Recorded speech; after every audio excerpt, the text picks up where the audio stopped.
Tulala sa kalangitan, hapdi ang nararamdaman.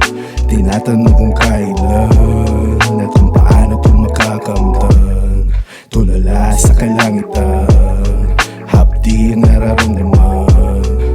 Tinatanong kung kailan at kung paano ito makakamtan. Minsan din nagtampo, muntik na rin sumuko. Buti na lang may dumating na sa akin nagturo. Pinaliwanag niya lahat na di gusto ng Diyos to. Wala akong dapat sisihin kundi ang sarili ko.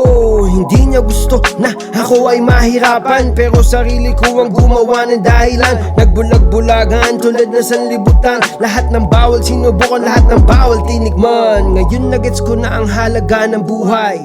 Ito'y isang hirang pwedeng bawiin agad, kaya't binago ang isipan at naging matatag. Lahat ng negatibo sa akin ay basag. Jehovah, sarili, pamilya, diskarte. Yan ang gasolina para